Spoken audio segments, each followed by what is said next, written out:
What is going on, guys, and welcome to the WWE Raw Review, 5th of July, or 4th of July, sorry, when Raw was. Independence Day, so it was quite a American-based night, unsurprisingly. I didn't actually watch the show live because I had to get up early in the morning, and living in the UK, watching it at 1 o'clock in the morning, it finishing at 4, and then having to wake up for 8 o'clock. When there's no necessity to do it, it's not necessarily required. Pay-per-views, I always do it, but for Monday Night Raws, often I feel it's not worth it. And the fact that the breaks are so long as well, half the time, you struggle to stay awake. So let's get into it then. We're going to talk everything Raw. I'll try and make this review as as short but as informative and good as I can make it. So yeah, let's get right into it. And let's look at the first match of the night, which was the United States Championship match. Or actually, let's first talk about that food fight. I don't think that was meant to be taken seriously. I don't mind that on a holiday episode. It is what it is. Yeah, I don't mind that. As I said, I don't think it was meant to be taken too seriously. The fact that there were some matches made from it, yeah, a bit bizarre. But it is what it is. I'm not going to moan about that, just because I feel like it was what it was, and it wasn't meant to be taken in a serious way. The Kevin Owens bit was funny as well. Titus O'Neil versus Rusev, then Titus O'Neil in a very, very patriotic outfit. If anyone can tell me who that is, then that would be awesome. I don't know. Maybe I'm uneducated, or perhaps it's an American program that I do not know of. But yeah, Titus O'Neil versus Rusev, as I said. I thought Titus was going to win tonight. I'm happily mistaken. Wasn't a good match. Rusev's incredible in the ring. You know, the agility he has for the size that he is pretty incredible. Titus O'Neil, for me, as a singles competitor, I just don't know about him. I'm yet to see a good match from Titus O'Neil. I've seen a couple of average matches, but you know, the thing I like about United States Championship and Intercontinental Championship matches is from memory, they're always the matches that produce really good talent. You get two superstars who can really go for it. The World Heavyweight Championship not always produces as good matches. A lot more about the story there, the prize there. But Intercontinental and United States Championship, the mid-card titles, for me, and I don't know whether anyone agrees, probably not, is about top quality matches, and I just don't think Titus O'Neil is capable of that. I think he's a good tag team wrestler, I do, and I think that might be his limit, and that's not a problem. Look, I don't dislike Titus O'Neil. In fact, I do like the guy. I do think he lacks a little bit of charisma. There's not really that connection to the crowd. And yeah, I mean, as I said, I think in a tag team he works fantastically. As a singles competitor, I'm not yet convinced, but I won't completely shut myself off from him, and I always allow people and my mind to be changed by superstars changing and improving. So yeah, not a great match, but Rusev with the win, which was a good thing. And just a word on Lillian Garcia. Wow, she is an absolutely incredible singer. She sung something, I can't remember what event it was, but she sung the national anthem, and it was very, very good. And then she sung it on Raw again tonight, and it was just incredible. So yeah, fantastic performance from Lillian Garcia. Yeah, fantastic. So yeah, that was the first match, Rusev winning, and hopefully that's the end of the feud. But I'm not convinced. I can see it going to a Battleground. I really can, which will annoy me a little bit. And before I forget, let's talk about that SummerSlam opponent being announced for Brock Lesnar this week on SmackDown. I don't really know what to think of it. I just...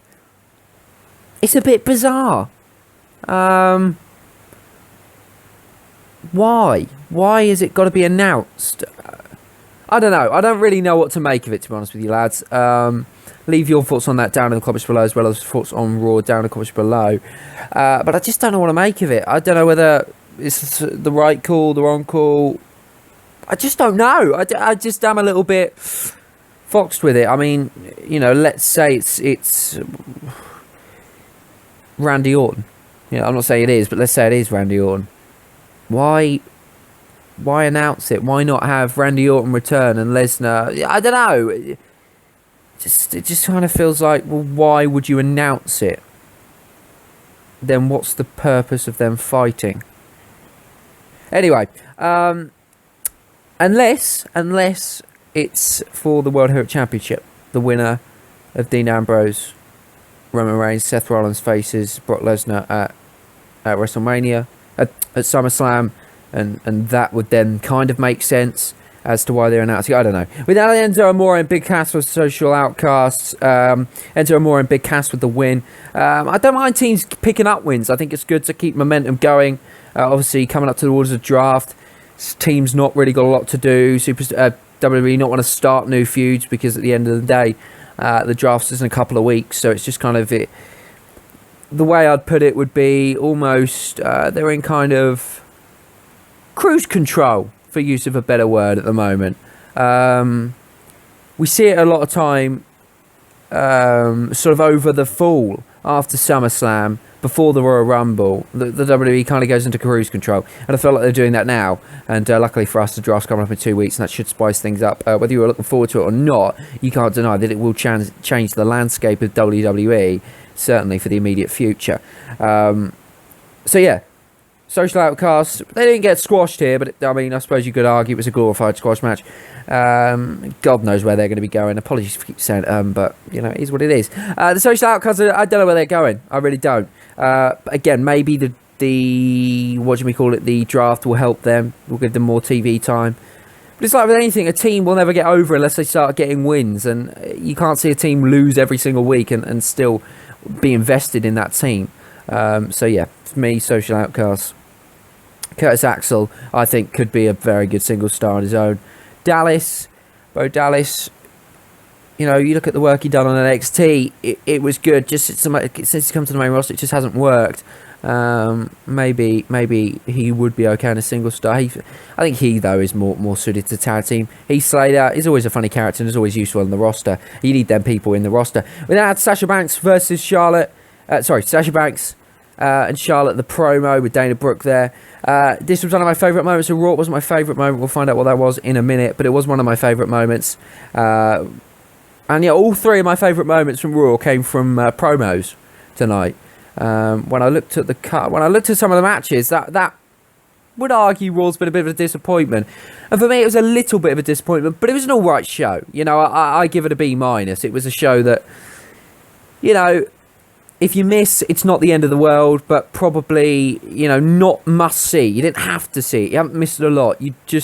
I could tell you, go watch Sasha Banks and Charlotte, their little confrontation. Go watch Seth Rollins and Dean Ambrose's little promo cutting, so to speak. And go watch the New Day and Wyatt family segment. And you've seen all you really need to see on Raw. And then you can just watch the highlights, really. On YouTube. That's the kind of description of a B- show. Not that any of us needed that. But yeah, Charlotte came out, and I want to talk about Charlotte for a second. Very critical of her, promo-wise, in the past. But boy, oh boy, has she changed. And in this past year, her wrestling ability, she's top wrestler. A lot of people are quite critical of her wrestling ability, but she's a very good superstar. You can't deny that. I don't think she's at Sasha Banks level, but she is top quality. But what was her obstacle, her weakness was her promo cutting. But what's been so fantastic to watch is how that's developed over this year, and over the years she's been on the main roster, and she really has. She's been morphed into quite an incredible mic worker, and I would now say that she is up there with the best mic workers in the division, and not just the division, but also WWE in general. And I think we're lacking it. We don't have great talkers. You look at a lot of weaknesses with superstars. It is that very fact. It's not the ability, it's not the talent, it's the talking, which is an important part of storytelling. It really is. And it's why a lot of superstars won't get to where they could if they were better on the mic. You look at the top superstars, Seth Rollins, Kevin Owens, talented, great on the mic. Sasha Banks, talented, great on the mic. I do think WWE should use managers more than they currently do. That is a mouthpiece that can create an aura around a superstar. It can take a superstar from one level and elevate them to the next. yeah, managers just need to be used better and more effectively and more. Full stop in WWE for me. Paul Heyman's a fantastic manager, but he's just one of many. He really is. But let's talk about this. Charlotte, Sasha Banks made some fantastic comments. She said at one point something about you're not in the conversation, and she went, I am the conversation. You know, some great quotes. Go back and watch it if you didn't see it. It really got me excited for this feud. I still don't know what we're going to get at Battleground, whether we get Sasha Dana, whether we get Sasha Charlotte one-on-one, whether we just won't get a match and they'll drag it out. I'm not so sure. But, yeah, some fantastic lines from Sasha, especially the bit where she said about Charlotte and Ric Flair. I like that bit. So, yeah, loved the promo. I won't talk too much about it. There's no point in me reiterating all the points that she made because, yeah, if you want to watch it or you haven't watched it, then go watch it. And if you have watched it, you know what she said. But I thought some strong work, mic-wise, from the two. And, yeah, it's really got me pumped for this feud. Not that I need it to be. And Sasha Banks is the legit boss. Deal with it. She's going to win the title. We then saw a rematch from SmackDown. Dean Ambrose versus Intercontinental Champion Miz. Champion versus champion. Dean Ambrose won, as to be expected. Similar match to SmackDown, really. Nothing much different. I can't say that my attention was 100% on the match because I'd seen it on SmackDown, and on SmackDown it was a little bit poo. You know, it was alright, but it was just a bit poo. Yeah, but what a great descriptive word, Cameron. It was a bit poo. You know, a solid match, but nothing more than that. Dean Ambrose picking up the important win. And then Seth Rollins came out, and we saw Dolph Ziggler versus Seth Rollins. The reason for the match was because it might be the last time ever that Ziggler and Rollins ever face each other if they're drafted to different shows. So Ziggler asked for it. Good matches to be expected. Ziggler always produces fantastic matches. So does Seth Rollins. Yeah, a very good match. They could have done a little bit better. When it's there, I don't know. It sounds terrible because anybody else and you'd have said, "Wow, what an incredible match." But with these two, you always feel like it can be match of the year. So if it's not, that there's always that little bit more to give. But when I say that, I don't mean it in a bad way. So yeah, solid, very well, a good match. I'd class. I wouldn't say very good. A good match, solid match. But it was the thing after. Ziggler looked very, very good. Losing again. There's only so many times a superstar can lose, but I think he is one of the most incredible talents to lose so many times and still to be credible, really. I'd love to see him get a push. I suppose his credibility is squashed a little bit. I don't think anybody realistically expected Dolph Ziggler to win tonight. It is a shame because he's very, very talented. I do feel like he is rounding off his WWE career. I don't see it going much past another couple of years. I think he's got 2 year more WrestleManias in him before he just blows and he just says, you know what, you're not pushing me. I'm so talented. I could go to anywhere in the world, any company in the world, and I'd be their big deal. And that's what I'm going to do. Yeah, just my opinion. I don't know. I like Dolph Ziggler. I don't want to believe. Yeah. After we got another of my second most favourite moment of the show. It's when Rollins got the microphone on top of the announce table, and I like that scene. I like that spectacle. And I know it's little details, but little details in I keep saying WWE, like Michael Cole. In WWE, they make a lot, they mean a lot, and that they create a lot. The little details can make things and make feuds just that little bit better. I don't know, it's just me. Maybe it's because I've got an eagle eye and I quite like directing things, etc. And I always look for the small details. I don't know, but I always liked it. And yet, look, if Seth Rollins said that and the company hadn't given him permission, he has balls of steel. If they had given him permission, then I'm not surprised. That's what I would expect. But even still, he was very convincing with what he said. And, sorry, there's a moment of silence there. Yeah, he was very, very convincing. And you know, you believed. You believed what he was saying, and you felt that he was hurt, that he was broken, that, you know, that he felt like Roman Reigns had embarrassed him. And you can understand them two Shield members feeling that way. And I know that Dean Ambrose won't say that because of his character. But you can understand where Seth Rollins is coming from. And the crowd ate it up. Fantastic promo. Dean Ambrose then responded with, I think, literally 2 words. And then Dirty Deeds onto the table. And, yeah. I thought it looked like it fucking hurt. Yeah, I know that's stating the obvious, but I don't know whether the table's meant to break or not. I'd never really know with them spots because it's not something that you 100%... It's not one of the obvious, like a choke slam. It's a choke slam through a table. A Dirty Deeds might just be a Dirty Deeds on the table. But it did look like it hurt a little bit. But yeah, good spot. And yeah, I'm enjoying the feud. And them two, as talented as they are, no surprise, carrying the feud in Roman Reigns' absence.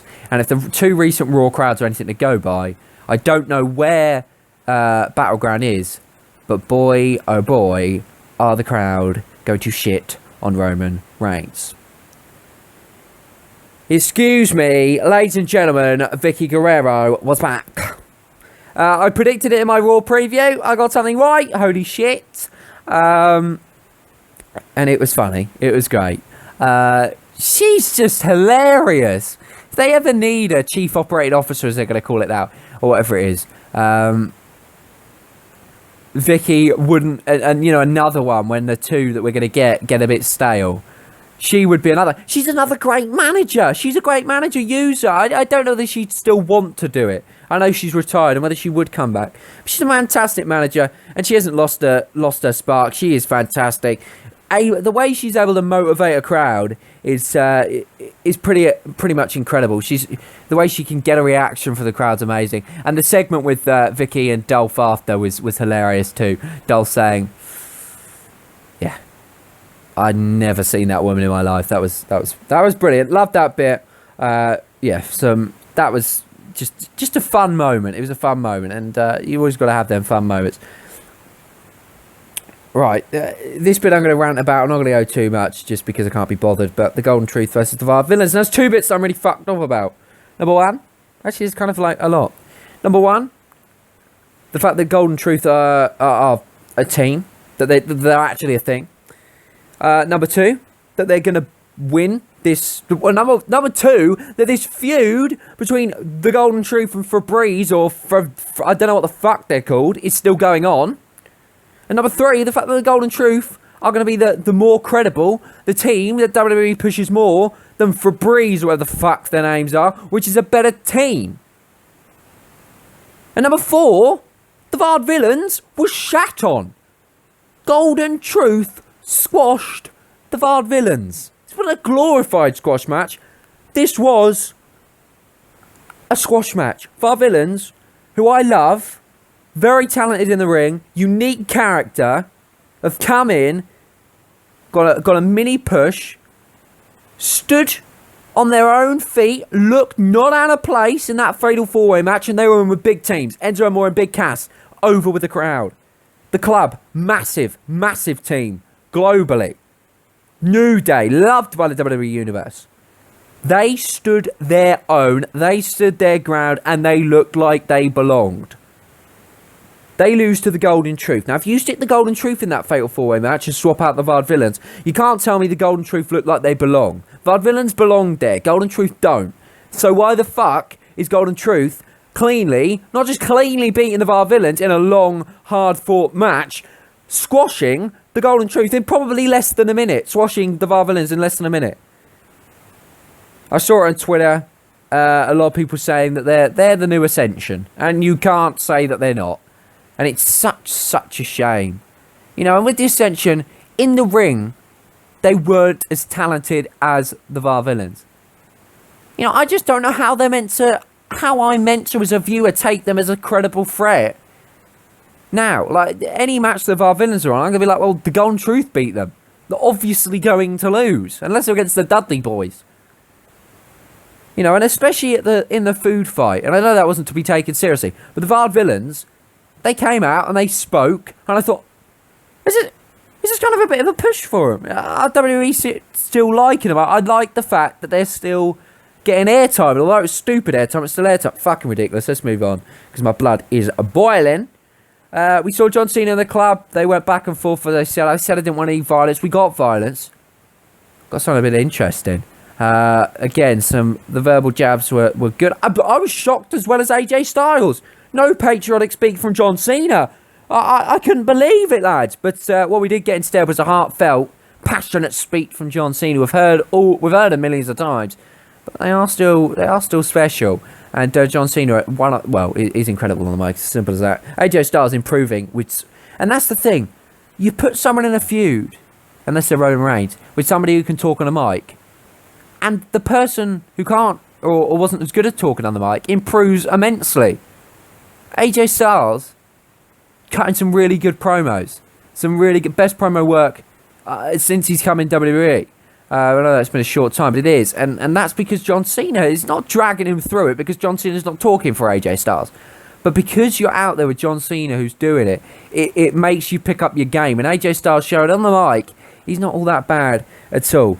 The club started to attack John Cena, who came and made the save. I can tell you, Enzo Amore and Colin Cassidy. I told you, keep picking up wins, keep picking up momentum, and it means that stuff like this becomes credible, becomes realistic. You know, when they come out, I wasn't like, really? You've been booking them to shit? I was like, whoa, they've been on a roll recently. Okay, so they've not been in the title contention, or that New Day aren't. They're not. They lost at thingy, but after that, they've had a couple of important wins, and now they're in a big feud with John Cena, and Cena will pick them up. He will take them to heights they haven't currently been at the WWE, and he will prepare them for the tag team championships. And yes, Cena, Amore, and Cassidy versus the club at Battleground is a perfect way to make this feud go on to SummerSlam. You can have John Cena win at Battleground. Because you've got SAWFT in the match, people aren't going to mind. And it means then you can have the rubber match that you want at SummerSlam. It's clever work from WWE. Put my hands together for it. Very, very, very clever. And you can't deny Cena. I do look forward to Cena's segments on Raw. I do. I did miss Cena when he was gone. But yeah, like that segment. Becky Lynch versus Summer Rae. Why is Summer Rae on my... Why is she on my screen? There's nothing remotely interesting about her. Nothing. She's shit. She's absolute shit. Fucking pisses me off. She gets more airtime than Paige. Summer Rae gets more airtime than Paige. Summer Rae's dog shit. She nearly broke Becky Lynch's neck. The botch was horrendous. The suplex, she fell over. How do you fall over when you do a suplex? Fucking retard. If she'd have broke Becky Lynch's neck, I'd have been fuming. I hope this means we don't get to see Summer again. I hope this means Summer just goes. Just bye, Summer. Is she on Total Divas? Go to Total Divas. Jesus Christ. How did WWE employ such shit wrestlers? I don't get it. All the talent they've got. They want us to take the women's division seriously. They book it like shit. And they have Summer Rae as someone who's having matches every week. Admittedly, she's losing. But she's not even losing that quickly. I was like, Becky, pin her. Now. I want it over. Jesus Christ. Natalya Lynch, Battleground will be a great match. And it's a unique feud as well. I don't think I've seen them fight before. Don't know. Here comes my favourite segment in a long, long time. And my favourite segment of Raw, obviously. I literally just said my favourite segment in a long time. And also my favourite segment of Raw. Well done, Cameron. You did. It's actually my favourite segment of Raw 2016. You're probably like, oh, for fuck's sake, Cameron, you're overhyped. You're getting carried away. You're getting carried away on the pre-show. Pre-show, fucking hell. I'm with Scott Stanford at Stanford, Connecticut. Welcome to the pre-show. You know, I don't know what I'm thinking. On the preview, on the Raw preview, I said this feud needs to click into gear. Whoa! Boy, oh boy, it clicked into gear. I said I like the old Xavier Woods thing. Boy, oh boy, did that go real. Did we feel that? Wow. New Day come out and hit the promo. Xavier Woods' acting in this segment was class. It was believable. It was incredible. You know, it was genuinely amazing. Xavier Woods has got a career in acting. I'm not kidding you. He came across as so genuine and so serious. You know, I'll paraphrase what happened essentially. New Day come out and cut their happy-go-lucky promo. Were sort of having a bit of banter with the Wyatt family, just one-sided, because Wyatt family weren't responding originally. Xavier was kind of standing to the side, smiling, laughing, but not being himself, and you could see he wasn't himself. Just not all that happy with what they were saying. You know, a little bit scared, a little bit wary. Wyatt family come on, cut a promo in their, fuck knows what you call it, in their House of Doom. And, you know, they're cutting that promo, they're inviting the New Day. Come to my palace, New Day. Come. You know, inviting them there. Goes back to Big E. And you know, goes back to the New Day. Big E and Kofi Kingston. We're going to come, laughing and joking. Xavier Woods just went, no. You know, what are you doing? Can you not see what's going on here? Can you not see what they're going to do? And he basically walked down his team. And he said, if you can't see it, how it is, if you can't see how dangerous this Wyatt family is, this may be the destruction of the New Day. Class, believable storytelling. I can't wait to see where this goes. Will this be the destruction of the New Day? We don't yet know. Will Big E and Kingston see it from Xavier Woods' eyes? Now, this would be quite incredible, I know. Xavier Woods join the Wyatt family. Will the New Day join the Wyatt family? Or will the Wyatt family be taken over by the power of positivity? Lots of questions, and the answers I don't know. And that in wrestling's rare. We can always predict what WWE do. We can't hear. Love it. Believable. Fantastic. Wyatt's come out looking strong from this. New Day come out with the first kind of signs of crack recently. And we saw that serious side to Xavier Woods. And we might see a more serious side to the New Day. Something which is required to keep this this group going. Loved it. Great storytelling.